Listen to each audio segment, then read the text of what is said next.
Hello बच्चों, कैसे हैं आप सब। उम्मीद करते हैं कि आप सब अच्छे होंगे। लास्ट वीडियो में हमने डिस्कस किया था, we had started the types of reaction, जिसमें हमने combination reaction and decomposition reaction को डिस्कस किया था। तो आज हम स्टार्ट करेंगे next type of reaction, that is called as displacement reaction. बहुत ही इंपॉर्टेंट रिएक्शन है, तो देखते हैं कि ये रिएक्शन क्या है। तो एक्टिविटी एक यहाँ पे दी है, एक्टिविटी 1.9, जिसमें इस रिएक्शन को समझाया गया है। तो देखते हैं कि इस एक्टिविटी में हमें क्या करना है। तो लिखा है कि टेक 3 आयन नेल्स, 3 आपको कील लेने हैं, आयन के बने हुए 3 nails, and clean them by rubbing with the sand paper. तो उनको सैंड पेपर से अब रब करेंगे, मे बी उनमें कुछ डर्ट हो, कुछ गंदगी हो, तो उससे साफ हो जाएगी। तो ये तो पहला स्टेप रहा। Second step, take 2 test tubes, हमें 2 टेस्ट ट्यूब लेने हैं, marked as A and B. ठीक है, 2 टेस्ट ट्यूब लेंगे, उनको मार्क करेंगे as A and B. In each test tube take about 10 ml 10 ml copper sulphate solution. तो हम कॉपर सल्फेट का सोल्यूशन उसमें लेंगे, 10 ml का कॉपर सल्फेट उसमें होगा। तो ये हमें केमिकल्स लेने हैं। उसके बाद tie 2 ion nails with a thread. तो उसके बाद हम 2 आयन नेल्स को एक थ्रेड से बांधेंगे, and immerse them carefully in the copper sulphate solution in the test tube B. सिर्फ टेस्ट ट्यूब बी के अंदर हम उसको डालेंगे, 2 नेल्स को बांध कर, जैसे आप इस इमेज में यहाँ पे देख रहे हैं कि उसको हमने 2 नेल्स को टाई किया है, एंड उसको हमने कॉपर सल्फेट सॉल्यूशन के अंदर डाला है। सिर्फ ये हमने बी वाला लिया है, मीन्स बीकर बी जो हमारे पास था। ठीक है,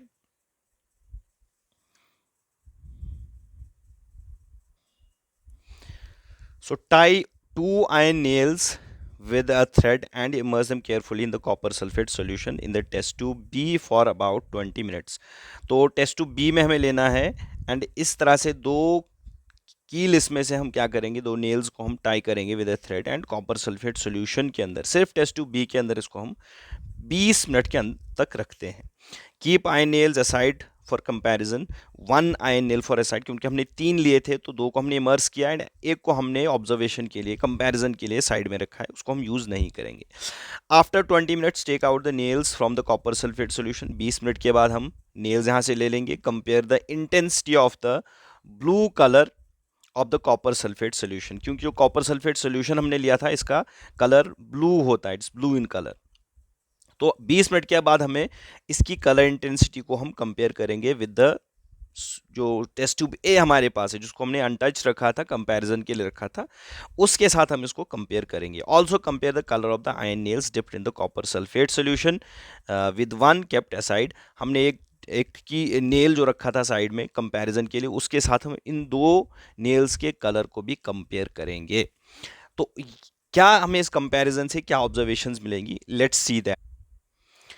सो ion nails and copper sulphate solution compared before and after the experiment. तो आप यहाँ पे देख सकते हैं कि कंपैरिजन के बाद आयन नेल्स जो हमने रखा था एसाइड, जिसको हमने यूज़ नहीं किया था, उसका कलर, एंड जिसको हमने कॉपर सल्फेट सॉल्यूशन के अंदर डिप करके रखा था 20 मिनट्स के अंदर, you can see the colour change in that case. इसी तरीके से जब हम copper sulphate solution A and B जो टेस्ट ट्यूब्स हैं उनको हम कंपेयर करेंगे, तो आप देखेंगे जो रिएक्शन मिक्सचर हमारा टेस्ट ट्यूब बी में था, जिसमें हमने नेल्स को डिप करके रखा था, उसका कलर भी चेंज हो चुका है। लेकिन टेस्ट ट्यूब ए में कोई कलर चेंज नहीं आया है। दैट मीन्स जो सेकेंड टेस्ट ट्यूब है वहाँ पे टेस्ट ट्यूब बी में केमिकल रिएक्शंस हुई हैं।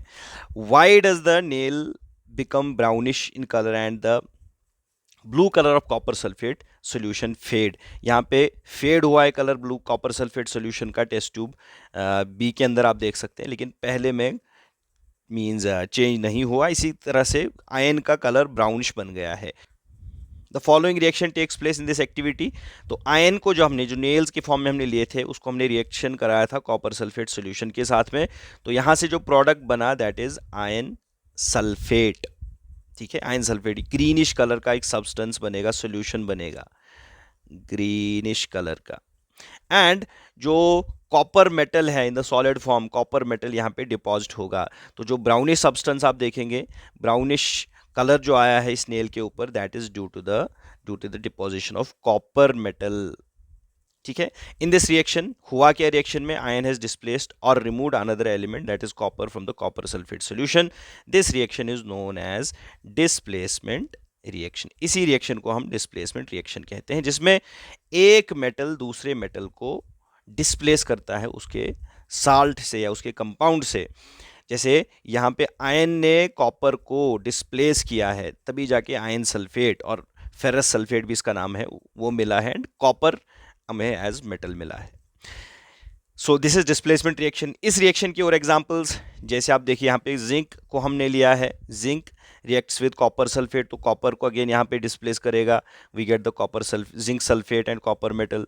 सिमिलरली लेड, हमने लेड मेटल रिएक्ट कराया था कॉपर क्लोराइड के साथ में, तो यहाँ पे कॉपर को इसमें अगेन डिस्प्लेस किया है and we got copper lead chloride and copper metal in this case.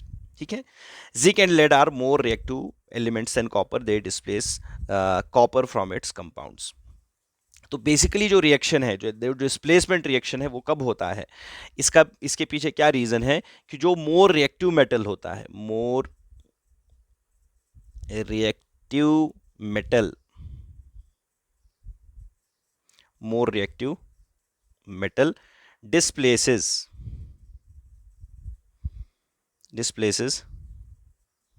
less reactive metal। तो जो ज्यादा रिएक्टिव मेटल होता है वो लेस रिएक्टिव मेटल को डिस्प्लेस करेगा उसके कंपाउंड से। एंड अब मेटल्स की रिएक्टिविटी हमें कैसे पता चलेगी, तो उसके लिए आपको देखना पड़ेगा, उसके लिए आपको रिएक्टिविटी सीरीज देखनी पड़ेगी। सो this is the reactivity series. यहाँ पे देखिए, इसको रिएक्टिविटी सीरीज कहा जाता है, या इसको हम एक्टिविटी सीरीज भी कहते हैं। एक ऐसा लिस्ट है जिसमें मेटल्स को अरेंज किया गया है on the base of the reactivity. तो अब देखिए, जब हम टॉप से बॉटम की तरफ मूव करेंगे तो रिएक्टिविटी डिक्रीज होगी, एंड बॉटम से ऊपर की तरफ जाएंगे तो ऊपर जो मेटल्स हैं they are the most reactive metals, most reactive. And bottom पे जो है, यहाँ पे ऊपर देखिए potassium, sodium, barium, calcium, magnesium, aluminium, zinc, iron, nickel, tin and lead, these are the metals, and ये रिएक्टिविटी के अकॉर्डिंग है। That is potassium is more reactive than sodium, sodium is more reactive than barium, barium is more reactive than calcium and so on. फिर नीचे चलिए, hydrogen है as a reference है, तो ऊपर जितने मेटल्स हैं वो हाइड्रोजन के ऊपर they are more reactive than hydrogen, and hydrogen से नीचे हैं they are less reactive than hydrogen. इसमें अब देखिए कॉपर हमारा, mercury, copper, then we have silver, gold, platinum, ये सारे लीस्ट रिएक्टिव हैं, they are the least reactive ones. ठीक है। तो दैट मीन्स जो डिस्प्लेसमेंट रिएक्शन होगी, जो लेस रिएक्टिव है वो मोर रिएक्टिव मेटल को डिस्प्लेस करेगा। अभी हमने जो रिएक्शन देखा था उसमें हमने आयन ने डिस्प्लेस किया कॉपर को। देखिए आयन यहाँ पे एंड कॉपर इसके नीचे यहाँ पे है, क्योंकि कॉपर लेस रिएक्टिव है इसीलिए आयन ने इसको डिस्प्लेस किया। निकल भी इसको डिस्प्लेस करेगा, देन टिन भी इसको डिस्प्लेस करेगा, लेड भी इसको डिस्प्लेस करेगा, जिंक ने इसको डिस्प्लेस किया बिकॉज ये इससे ज़्यादा रिएक्टिव है। ठीक है। सिमिलरली जिंक आयन को डिस्प्लेस कर सकता है बिकॉज इससे ज़्यादा रिएक्टिव, एल्यूमिनियम जिंक को डिस्प्लेस कर सकता है, इससे ज़्यादा रिएक्टिव है। So based on this reactivity हम ये कह सकते हैं कि डिस्प्लेसमेंट रिएक्शन में कौन सा मेटल किसको रिएक्ट करेगा। एंड जनरली वी से कि जो ज़्यादा रिएक्टिव मेटल्स होते हैं, more reactive metals, they displace the less reactive metals from there compounds. इसी रिएक्शन को हम डिस्प्लेसमेंट रिएक्शन कहते हैं। तो इसकी जितनी एग्जांपल्स हमने यहाँ की, 2-3 एग्जांपल्स यहाँ पे दी है, उनको आप ज़रा कीप दैट नोटेड एंड इनको याद रखिए। नेक्स्ट रिएक्शन जो है that is called as double displacement reaction. हाँ, यहाँ पे एक पॉइंट याद रखिए, जो डिस्प्लेसमेंट रिएक्शन को हम कभी कभी सिंगल डिस्प्लेसमेंट रिएक्शन भी कहते हैं। क्यों? डबल डिस्प्लेसमेंट रिएक्शन को पढ़ के वो चीज़ समझ आएगी। तो यहाँ पे एक्टिविटी से स्टार्ट होता है, एक्टिविटी 10.1 है, एंड सॉरी 1.10 है। तो इसमें हमें क्या करना है, take 3 ml of sodium sulfate solution in test tube. In other test tube, take about 3 ml of barium chloride solution. Mix the two solutions. What do you observe? तो हमें दो salts के, दो compounds के हमें solutions लेने हैं, means उनका water के aqueous solutions हम लेंगे। तो उसके बाद हम दोनों को मिक्स करेंगे, जैसे यहाँ पे फिगर में बताया है, दिखाया है। तो हमने सोडियम सल्फेट को मिक्स किया है विद बेरियम क्लोराइड, उनके साल्ट्स में हमने इसको डिसॉल्व किया है। Keep that in mind, okay. अब यहाँ से जो प्रोडक्ट्स बने हैं that is what formation of barium sulphate and sodium chloride. Barium sulphate and sodium chloride यहाँ पे दो कंपाउंड्स बनेंगे। You will observe that a white substance, एक white substance which is insoluble in water, जो water के अंदर insoluble होगा is formed. This insoluble substance is known as precipitate. इसको हम precipitate कहते हैं। इनिशियली अगर आपको याद होगा जब हमने indications of reactions करी थी उस टाइम हमने इसको थोड़ा सा डिस्कस किया था, precipitate बनता है। तो प्रेसिपिटेट एक ऐसा सब्सटेंस है जो रिएक्शन में इनसॉल्युबल साल्ट, इनसॉल्युबल सब्सटेंस बनता है। ये इनसॉल्युबल क्यों है? क्योंकि जैसे आप यहाँ पे देखिए हमने एक्वस सॉल्यूशन लिया, barium sulphate and sodium chloride का हमने sorry sodium sulphate and barium chloride का हमने एक्वस सॉल्यूशंस लिए हैं। एक्वस मींस वो वाटर के अंदर डिसॉल्व है। तो यहाँ पे जब रिएक्शन हुआ तो बेरियम सल्फेट बना एंड सोडियम क्लोराइड बना। तो बेरियम जो जो बेरियम क्लोराइड, जो बेरियम सल्फेट यहाँ पे बनता है, बेरियम सल्फेट, ये वाटर के अंदर डिसॉल्व नहीं होता है, इनसॉल्युबल है वाटर के अंदर। तो जब ये इनसॉल्युबल है, जब ये वाटर में ही बना, मींस रिएक्शन में जब बनेगा तो वाटर के अंदर डिसॉल्व नहीं होगा, तो in the form of solid, in the solid form ये प्रेसिपिटेट होगा, के बन के आएगा, निकलेगा एंड ये डिसॉल्व होगा एंड ये डिपॉजिट होगा at the bottom of the reaction beaker. जहाँ पे हम रिएक्शन कर रहे हैं वहाँ पे dissolve means as solid form बाहर आएगा। इसको हम सिंपल फिल्ट्रेशन से सेपरेट कर सकते हैं। तो इस तरह के सब्सटेंस को हम प्रेसिपिटेट कहते हैं। ठीक है।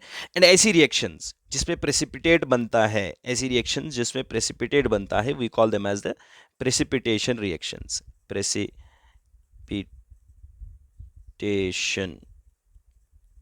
ठीक है, प्रेसिपिटेशन रिएक्शंस, प्रेसिपिटेशन रिएक्शंस। अब अगर आप इस रिएक्शन को देखेंगे ध्यान से, so what can you observe?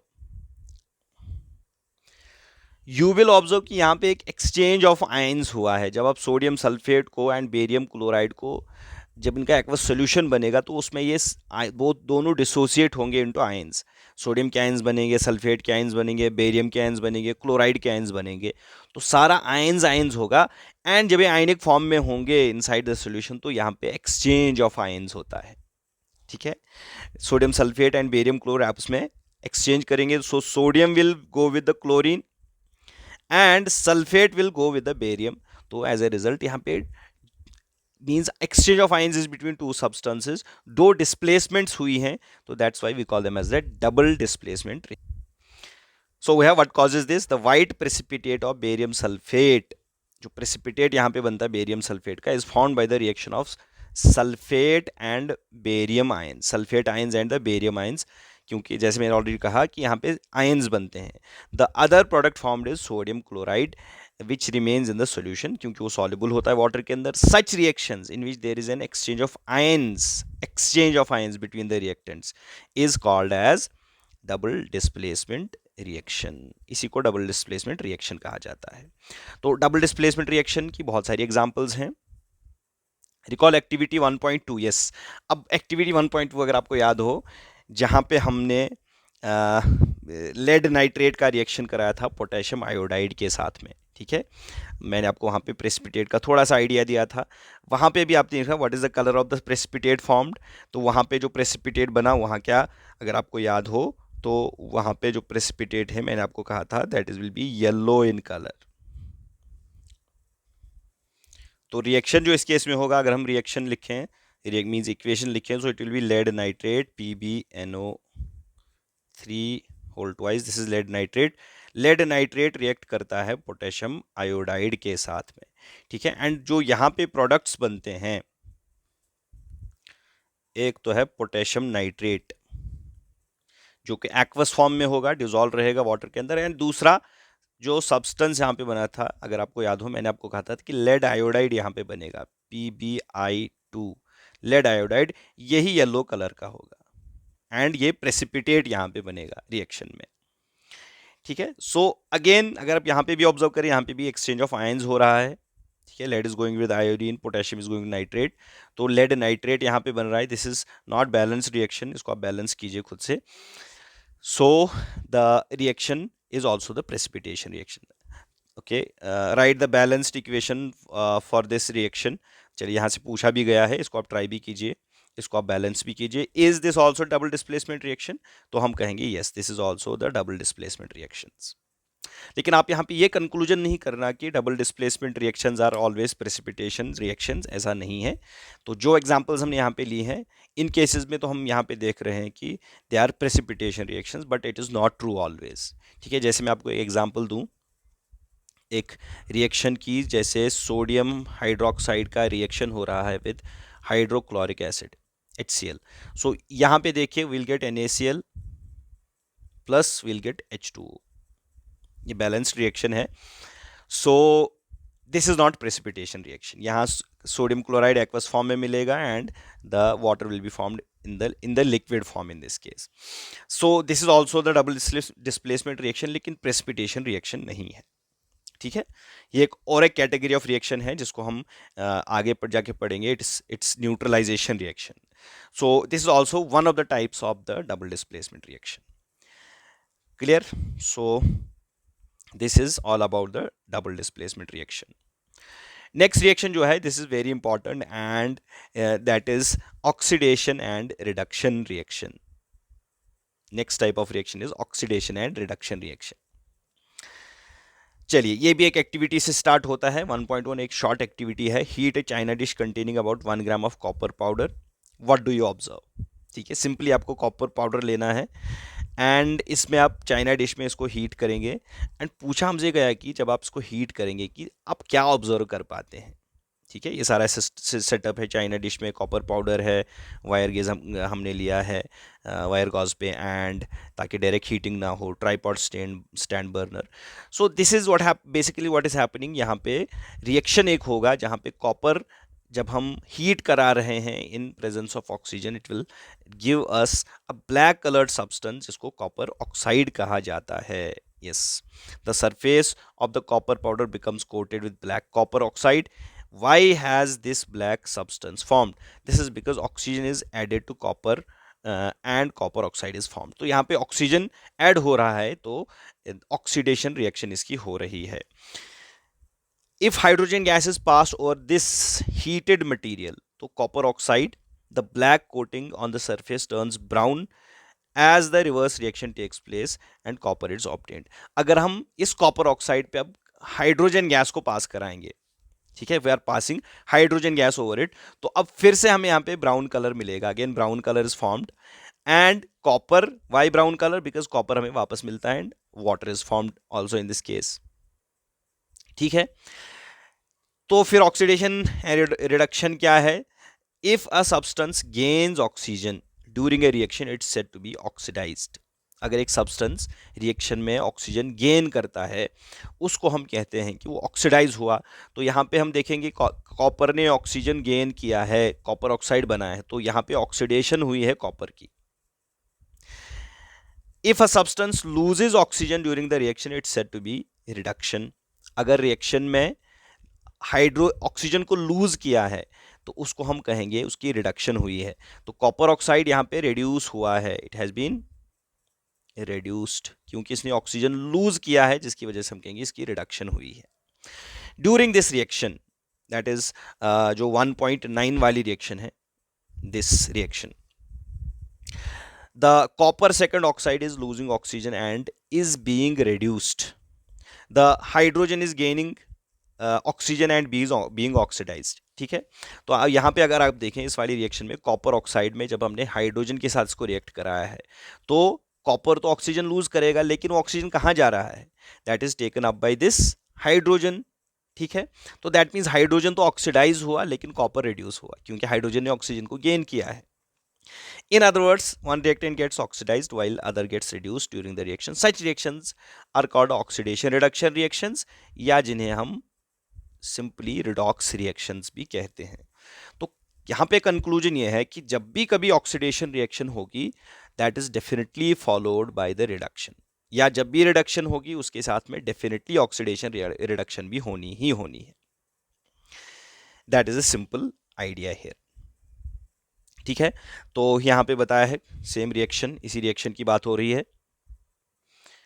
सो आप यहाँ पे देख सकते हैं कॉपर ऑक्साइड तो हो रहा है reduce to give copper metal, So copper oxide is getting reduced to copper and hydrogen is getting oxidized, hydrogen gas is getting oxidized to water.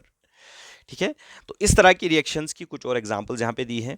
तो जिंक ऑक्साइड प्लस कार्बन, तो यहाँ पे zinc oxide is losing oxygen and convert हो रहा है to zinc, तो zinc oxide की यहाँ पे रिडक्शन हो रही है।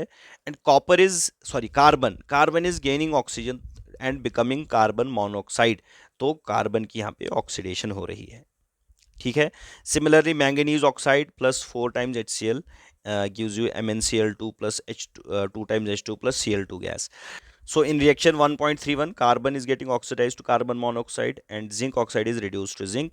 And in reaction 1.32, HCl is oxidized to Cl2 gas, whereas MnO2 is reduced to MnCl2. ठीक है, from the above examples we can say that if a substance gains oxygen or loses hydrogen, ठीक है, और एक तरह से हम इसको डिफाइन भी कर सकते हैं, जब एक सब्सटेंस ऑक्सीजन को गेन करेगा या हाइड्रोजन लूज करेगा ड्यूरिंग ए रिएक्शन, तो दोनों केसेस में ऑक्सीजन के गेन करने के केस में, हाइड्रोजन को लूज करने के केस में उसको ऑक्सीडाइज्ड कहा जाएगा, ऑक्सीडेशन कहा जाएगा। और एक अगर एक सब्सटेंस लूज कर रहा है ऑक्सीजन या हाइड्रोजन को गेन कर रहा है, तो उसको हम रिडक्शन कहते हैं। तो ये आइडिया जो है यहाँ पे है ऑक्सीडेशन रिडक्शन का, एक बहुत ही सिंपल सा और एक एलिमेंट्री आइडिया है।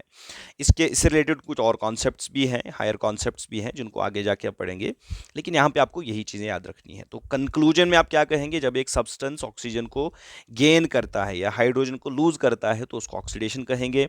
And if the hydrogen is gained and oxygen is lost, उसको रिडक्शन कहा जाता है। नाउ और एक इंटरेस्टिंग चीज यहाँ पे, recall activity 1.1 where a magnesium ribbon burns with a dazzling flame in air that is oxygen changes into white substance magnesium oxide. Is magnesium being oxidized or reduced in the reaction? अगर हम इस reaction को वापस देखें, जो सबसे पहली reaction हमने देखी थी जहां मैग्नीशियम बर्न हो रहा था इन प्रेजेंस ऑफ ऑक्सीजन गैस, ठीक है, ऑक्सीजन गैस के प्रेजेंस में वो बर्न हो रहा था एंड हमने वहां पे बनाया था मैग्नीशियम ऑक्साइड। तो अगर आप इस रिएक्शन को भी ऑब्जर्व करेंगे, you will see that this is again the redox reaction.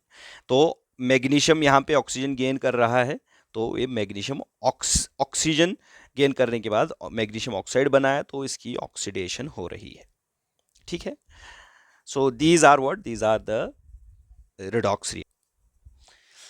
Next we have you observed the effects of oxidation reactions in daily life? तो डेली लाइफ में ऑक्सीडेशन रिएक्शन, जहाँ हम कहेंगे रिडॉक्स रिएक्शंस के कुछ इफेक्ट्स हमें देखने को मिलेंगे, जिसमें सबसे पहला and most common is corrosion. तो करोजन क्या है? You must have observe that the iron articles are shiny when new. जब कोई भी आयन का कोई सब्सटेंस आप लेंगे, चाहे आपके घर का गेट बना हो, छोटे छोटे कील हो, या कोई आयन की कोई और बॉडी हो, तो जब उसको हम लाते हैं तो इनिशियली वो बहुत नया और चमकदार होता है, शाइनी होता है, but get coated with a reddish brown powder when it's left for some time. कुछ टाइम के बाद वो देखेंगे आप उसको कि वो एक रेडिश ब्राउन उसमें कोटिंग आ जाती है। This process is commonly known as rusting of iron. तो आयन में जंग लग जाता है, रस्ट हो जाता है उसका। Some other metals also get tarnished in this manner. Have you noticed the color of coating formed on copper and silver? When a metal is attacked by the substances around it, such as moisture, acids, etc., it is said to corrode. And this process is called as corrosion. ठीक है, तो इस तरह से, जिस तरह से ion जो है वो रस्ट होता है, आयन के करोजन को हम रस्ट कहते हैं। इसी तरह से कुछ और मेटल्स हैं, बहुत सारे मेटल्स हैं जिनमें करोजन हमें देखने को मिलता है। तो यहाँ पे कॉपर एंड सिल्वर की बात करें, तो कॉपर एंड सिल्वर के केस में करोजन जो होता है उसको हम टार्निश कहते हैं। It is getting tarnished. ठीक है, उसको हम टार्निश कहते हैं। सो दे आर गेटिंग टार्निश्ड। जिसमें अगर आपने कॉपर का देखा होगा, कॉपर का tarnish it is green in colour, and जो सिल्वर है, सिल्वर की टार्निशिंग जब होती है, so it is black in colour. तो अलग अलग तरह के गैसेस के साथ में, अलग तरह के सब्सटेंस के साथ में जो एटमॉस्फेयर में होती है उसके साथ रिएक्ट करके वो करोड हो जाते हैं, iron rusts well as copper and silver tarnish. ठीक है, तो यूजुअली जो ये होता है जो the okay one second, the black coating on the silver and the green coating on copper are the examples of the corrosion. ठीक है, जैसे हमने यहाँ पे डिस्कस किया। तो corrosion causes damage to car bodies, bridges, iron railings, ships, and to all other objects made of metals, especially those of the iron. Corrosion is in iron is serious problem. Every year, an enormous amount of money is spent to replace damaged iron. You will learn about more about corrosion in chapter 3. ठीक है, तो corrosion हो जाता है, तो mostly it is unwanted process जिसकी वजह से मेटल्स के बने हुए ऑब्जेक्ट्स वो डैमेज हो जाते हैं, उनका रिपेयरिंग कॉस्ट बढ़ जाता है, उसकी स्ट्रेंथ ख़त्म हो जाती है। तो ये एक प्रॉब्लम है। तो इस प्रॉब्लम का भी हल है, मींस बहुत सारे तरीक़ों से इसको स्टॉप भी किया जाता है, प्रिवेंट किया जाता है। जैसे अपने पेंटिंग आपका है, पेंटिंग सिंपल पेंट आप अप्लाई करते हैं, तो उसकी वजह से जो सरफेस मेटल की है दैट इज़ प्रिवेंटेड, और वो एटमॉस्फेरिक गैसेस या मॉइस्चर के कांटेक्ट में नहीं आते हैं, तो उसकी सी प्रिवेंशन हो जाती है। ठीक है, आप गैल्वेनाइजेशन है आपका, इस तरह से मेटल की जो है कोटिंग हो जाती है। So we have different methods for it, जिसके माध्यम से हम उसको प्रिवेंट कर सकते हैं करोजन को। सो this is the first one. Second is rancidity. Second effect जो है जो करोजन का है, जो ऑक्सीडेशन का है, that is rancidity. Have you ever tasted or smelled the fat oil containing food materials left for a long time? Oil या fat वाले फूड आइटम्स को अगर आप बहुत टाइम तक रखेंगे, पर्टिकुलरली उसको रेफ्रिजरेट नहीं करेंगे एंड समर के डेज होंगे, तो आप देखेंगे उसका एक फाउल स्मेल, आपको you'll observe that there will be the foul taste and smell. उसका टेस्ट भी चेंज होगा, रैंसिड बनेगा, and there smell and taste change. So usually why? Because oils and fats, they get oxidized. Usually substances which prevent oxidation, जिनको हम antioxidants कहते हैं, they are added to the foods containing fats and oils, particularly जो packaged foods आते हैं जिसमें oil fats होते हैं, उसमें केमिकल्स को ऐड किया जाता है जो एंटीऑक्सीडेंट्स होते हैं, जो ऑक्सीडेशन को प्रिवेंट करते हैं। तो या उनको इस तरह से स्टोर किया जाता है जैसे एयर टाइट कंटेनर्स में उनको स्टोर किया गया, जिसकी वजह से जो प्रोसेस ऑफ ऑक्सीडेशन ही होता है स्लो डाउन होगा या स्टॉप ही हो जाएगा।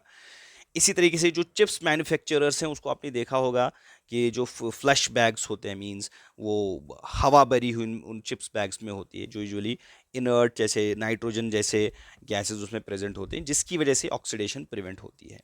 तो ये कुछ ऐसे मेथड्स हैं जिससे हम रैंसिडिटी को प्रिवेंट कर सकते हैं। इसके अलावा रेफ्रिजरेशन है, ठीक है, मींस पिकल मेकिंग है, पिकल्स हम बनाते हैं। These are some other methods of prevention of the rancidity.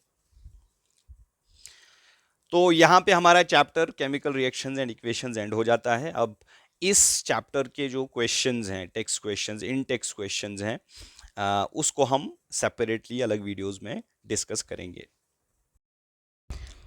So summarising the types of reactions, हमने डिस्कस किया कि there are 5 basic types of reaction. उसमें पहला टाइप जो है that is the combination reaction. ये वो रिएक्शंस होती हैं जिसमें 2 or more reactants combine to give the single product. ठीक है, यहाँ पे सिंगल प्रोडक्ट मिलेगा, उसको हम कम्बिनेशन रिएक्शन कहेंगे। एग्जाम्पल हमारा कैल्शियम ऑक्साइड एंड वाटर जब कंबाइन करता है, in this we get the calcium hydroxide. तो आप यहाँ पे ऑब्जर्व कर सकते हैं that we are getting the single product in this reaction. ठीक है, नेक्स्ट टाइप जो हमने पढ़ा दैट वाज डिकम्पोजिशन रिएक्शन। तो डिकम्पोजिशन रिएक्शन वो होता है जिसमें सिंगल रिएक्टेंट हमारे पास होता है। सो वी कैन से कि जो डिकम्पोजिशन है that is opposite of the combination reaction. यहाँ पे सिंगल रिएक्टेंट होता है which breaks into 2 or more products. And decomposition में बिकॉज वी नीड एनर्जी, हमें एनर्जी सप्लाई करनी पड़ती है ताकि ये डिकम्पोजिशन हो जाए। तो इसलिए based on the type of energy which we need, we have 3 different types of decompositions: thermal, electrolytic and photolytic decomposition. तो डिकम्पोजिशन यूजिंग हीट की प्रेजेंस में जो डिकम्पोजिशन होता है उसको थर्मल डिकम्पोजिशन कहते हैं। तो इसको हम थर्मोलिटिक डिकम्पोजिशन भी कभी कभार कहते हैं, इसको याद रखिए। एंड जैसे कैल्शियम कार्बोनेट का हमने एग्जांपल लिया है, कैल्शियम कार्बोनेट को जब आप हीट करते हैं, ये डेल्टा जो स्मॉल हमने इस एरो पे दिखाया है, दिस मीन्स हीट। ये इसका मतलब हीट होता है। तो breaks into calcium oxide and carbon dioxide, तो दो प्रोडक्ट्स मिलते हैं। So this is example of thermal decomposition.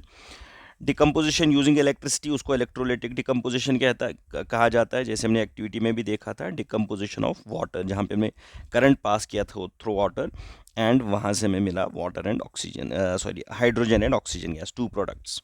And photolytic decomposition में light as a source of energy होता है, जिसकी वजह से डिकम्पोजिशन होता है। सो जैसे सिल्वर क्लोराइड की डिकम्पोजिशन लाइट की प्रेजेंस में हमने देखा, सो हमें दो प्रोडक्ट्स यहाँ सिंगल प्रोडक्ट में मिले।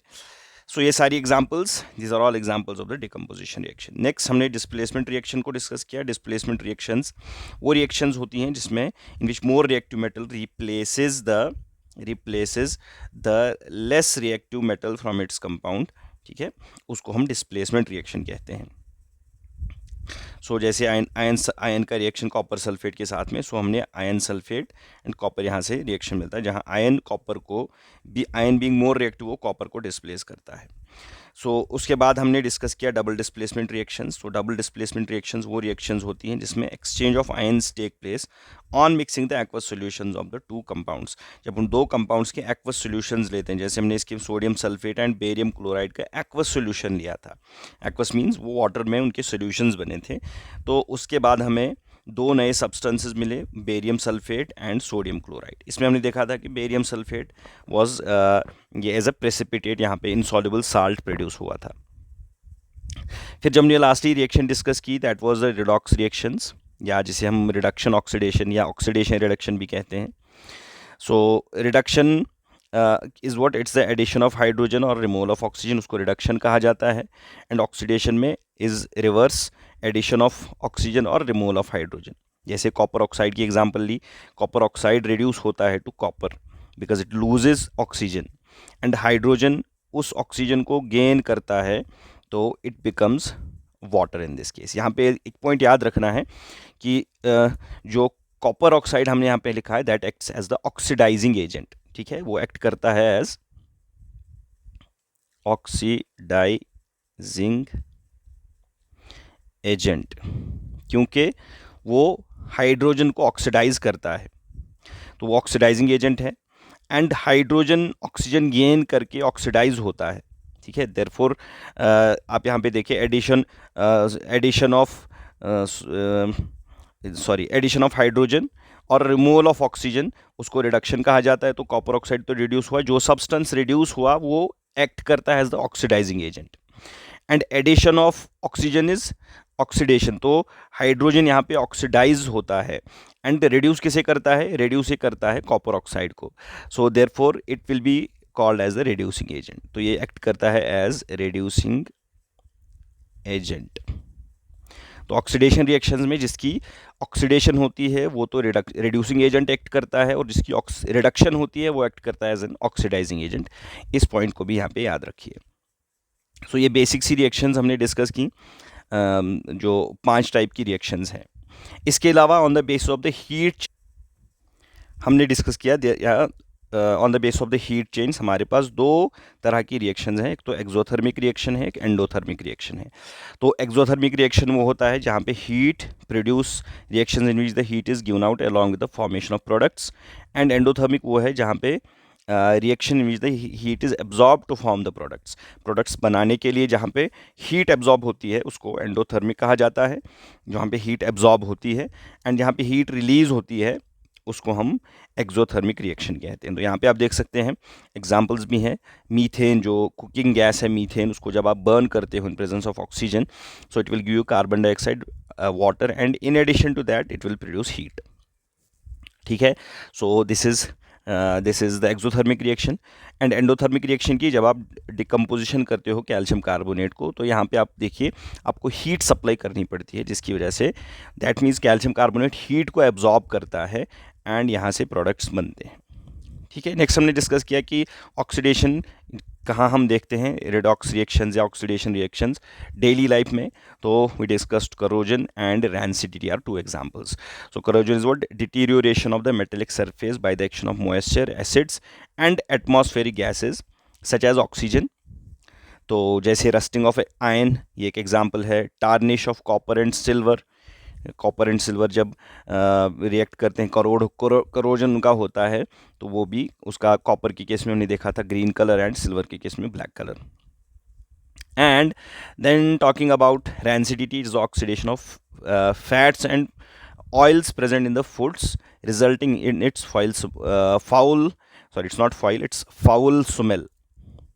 Okay, इसको correct करते हैं थोड़ा सा. It is resulting in its foul smell. Okay.